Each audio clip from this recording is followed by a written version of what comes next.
Nama saya Tiffany Odeleho Taswid dari kelas 11 IPS 2, ingin mewawancarai teman saya Kamila Tiara Dewi dari kelas 11 IPA. Saya ingin menanyakan mengenai peran Indonesia dalam perdamaian dunia sesuai UUD 1945. Yang pertama, menurut pandangan Anda, bagaimanakah Anda mendefinisikan kondisi ideal perdamaian dunia? Kalau ngomongin perdamaian dunia, itu kan biasanya identik sama kesejahteraan, kebahagiaan, dan adanya keharmonisan. Jadi ya menurut pandangan saya, yang ideal tuh ya seperti itu, yang hubungan antar negaranya itu ya harmonis dan sejahtera, ya, dan saling menguntungkan. Baik, selanjutnya, kira-kira apa sih kontribusi Indonesia dalam mewujudkan perdamaian dunia?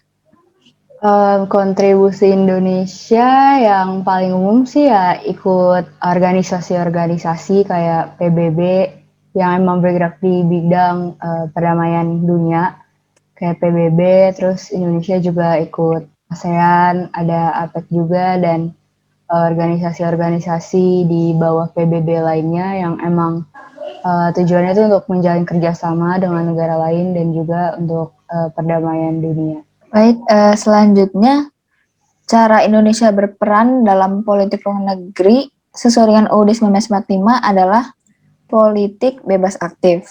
Bagaimana Anda memaknai hal tersebut? Politik bebas aktif.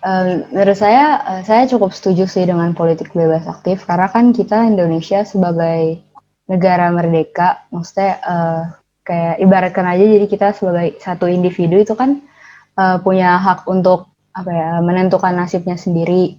Jadi menurut saya pas sih kalau untuk bebasnya, jadi Indonesia sebagai negara yang sendiri gitu loh, bebas menentukan nasibnya sendiri dan kalau aktif menurut saya pas juga karena pasti kan kalau sesuatu negara itu butuh hubungan juga dengan negara lain sama aja kayak antar individu kan butuh hubungan juga dan kalau misalkan nggak aktif ya nanti bisa jadi apa gitu.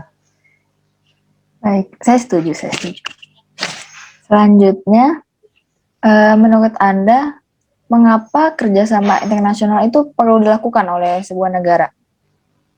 Kayak yang tadi saya bilang, suatu negara itu bisa diibaratkan sebagai seorang individu, di mana suatu negara nggak bisa berdiri atau hidup tanpa negara lain, tanpa bantuan negara lain. Karena kan contohnya, misalkan nggak mungkin suatu negara tuh punya misalkan segala sumber daya yang dibutuhkan. Pasti kan ada yang nggak punya, terus negara lain ada yang punya, jadi pasti saling membutuhkan. Jika sebuah negara menjalani hubungan internasional, bagaimana sebaiknya warga dari negara tersebut menyikapinya? Kalau menurut saya sih sebagai warga negaranya ya dukung-dukung aja sih selama hubungan yang dijalin itu ya saling menguntungkan semua pihak yang terlibat. Jadi ya dukung-dukung aja.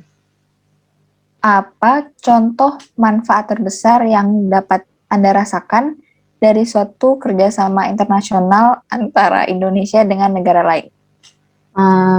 Manfaat ya, pas palingan sih barang-barang sih mungkin bisa dari sandang, pangan, papan yang mungkin diimpor dari negara luar atau mungkin yang bahan-bahan yang kita punya tapi butuh tenaga kerja dari luar itu kan hubungan internasional juga. Terus mungkin beasiswa kali ya, beasiswa antar negara gitu biasa kan suka ada. Selanjutnya, apa sih ruginya suatu negara jika memilih untuk menutup diri saja? Apakah ada hubungannya dengan terhambatnya perdamaian dunia atau bagaimana? Kalau dia menutup diri ya, sama sih seperti jawaban yang sebelumnya kayak anggap aja negara itu kan suatu individu. Maksudnya kita sebagai manusia aja tuh butuh orang lain gitu loh, nggak bisa menutup diri. Kalau apalagi suatu negara pasti kan butuh negara lain juga, pasti ada yang kebutuhan yang tidak bisa dipenuhi oleh negara itu sendiri.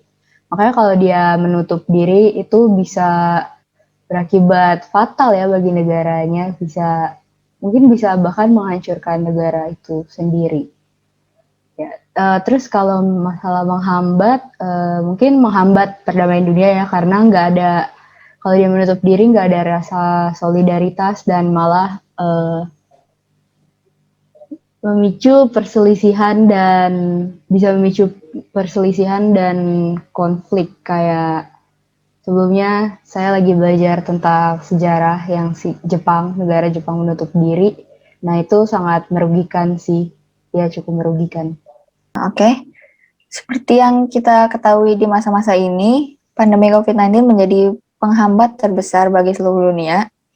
Saat semuanya menghadapi kesusahan, apakah kerjasama internasional tetap aktif berjalan? Harusnya sih tetap aktif ya, karena kan kayak yang dibilang pandemi ini kan kenanya hampir ke seluruh negara, ya bisa dibilang seluruh negara lah, semua negara merasakan dampaknya. Jadi di saat seperti ini tuh bisa dibilang diuji coba lah gitu solidaritas antar negaranya. Jadi kalau menurut saya sih di saat seperti ini malah semua negara tuh harusnya lebih murah hati gitu, ya, saling membantu satu sama lain karena kan semuanya juga merasakan. Jadi sebisa mungkin memberi bantuan kalau misalkan dia bisa, negaranya bisa memberi bantuan kepada negara yang lebih membutuhkan itu. Selanjutnya, hal-hal apakah yang mampu generasi muda lakukan untuk membantu mewujudkan perdamaian dunia? Kalau generasi muda yang terpikirkan sih belajar sih. Jadi kita sebagai generasi muda apa ya, menambah ilmu pengetahuan kita supaya jadi orang yang terdidik lah gitu, punya wawasan yang luas dan juga membangun karakter yang baik sih. Misalkan kalau yang salah satu yang dibutuhin tuh solidaritas dan saling menghargai. Jadi nggak cuman berlaku ke satu orang ke orang lain dalam lingkungan dia sendiri, tapi kalau misalkan bisa solidaritas dan bisa lebih saling menghargai kepada semua orang dari berbagai negara, mungkin itu bisa menjadi apa yang bisa kita lakukan untuk perdamaian dunia. Oke, terakhir, apa harapan Anda pada Indonesia dalam usahanya meneriakan perdamaian di kancah internasional? Harapan saya sih ya pasti semoga Indonesia bisa lebih aktif lagi dan lebih berani lagi dalam menggalakkan atau mempromosikan tentang perdamaian dunia.